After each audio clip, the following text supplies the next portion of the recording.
সংসদ সদস্য পদপ্রার্থী জনাব ডক্টর রেজাউল ভাই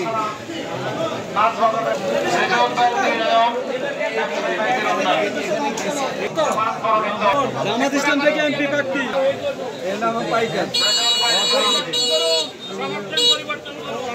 পুরান লোকেরা বাংলাদেশ হয়ে যাবে। হ্যাঁ ইনশাআল্লাহ।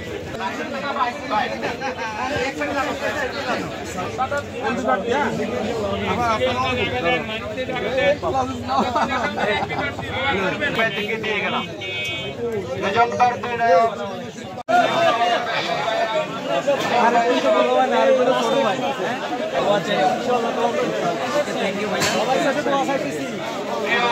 সদর 3 আসনের সরকারি সংসদ সদস্য পদপ্রার্থী জনাব রেজাউল ভাইয়ের সালাম আল্লাহ বিচার করব।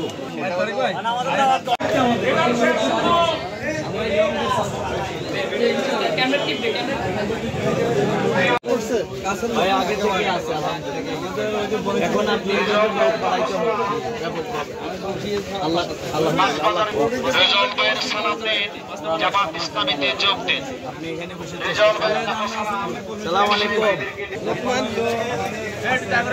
রেজাউল ভাইয়ের সালাম নিন, জামাত ইসলামীতে যোগ দিন।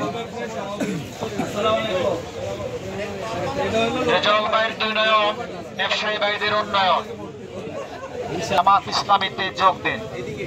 রেজাউল ভাইয়ের লাখো সালাম, এই এলাকা জামাত ইসলামীতে যোগ দিন।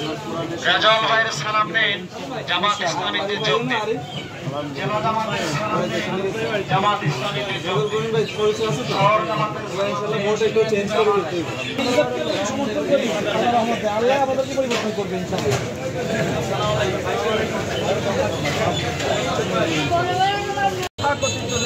চাই না এই ফ্যাসিবাদ যারা প্রশাসনে বসে আছে বিভিন্ন জায়গায় এখনো অস্থিতিশীলতা সৃষ্টি করছে। আন্দোলনের নামে বাংলাদেশকে বিভিন্ন নামে বেনামে যারা অস্থিতিশীল করতে চায়, আমাদের সর্বপর্যায়ে জনগণকে এই খুনিদের ব্যাপারে সতর্ক থাকতে হবে। একটি বৈষম্যহীন বাংলাদেশ, একটি ইনসাফের বাংলাদেশ এবং ছাত্রদের যে স্লোগান উই ওয়ান্ট জাস্টিস, আমরা নতুন প্রজন্মকে আহ্বান জানাবো, আসুন সেই ইনসাফের বাংলাদেশের জন্যে, বৈষম্যহীন বাংলাদেশের জন্যে, এই একটি উন্নত বাংলাদেশ বিনির্মাণের জন্যে আমাদের তরুণ প্রজন্ম ধর্ম বর্ণ নির্বিশেষে সবাইকে এগিয়ে আসার জন্য আমরা আহ্বান জানাই।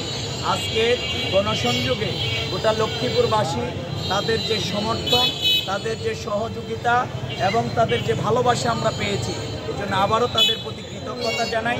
বাংলাদেশ জামাত ইসলামী বিগত দিনের সকল জুলুম নির্যাতন মোকাবেলা করে আমাদের নেতৃবৃন্দ ফাঁসির মঞ্চে গিয়েছেন, কিন্তু অন্যায়ের কাছে আমরা মাথা নত করিনি। আগামী দিনে এই অন্যায় এবং অবিচারের বিরুদ্ধে, জুলুমের বিরুদ্ধে, চাঁদাবাজের বিরুদ্ধে, দুর্নীতির বিরুদ্ধে যদি আরো রক্ত দিতে হয়, আমরা কিন্তু জীবন দিয়ে লড়াই করব। ইনসাফ ভিত্তিক সমাজ বিনির্মাণ না হওয়া পর্যন্ত আমাদের লড়াই অব্যাহত থাকবে ইনশাআল্লাহ। আজকে আমি সাংবাদিক ভাইদেরকে আবারও ধন্যবাদ জানাই।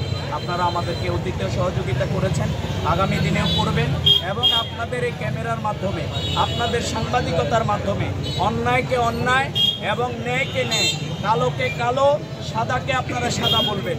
তাহলে এই সমাজ, এই দেশের মানুষ শান্তিতে থাকতে পারবে। অন্যায়ের বিরুদ্ধে একটি ঐক্যবদ্ধ আন্দোলন আমরা গড়ে তুলতে চাই।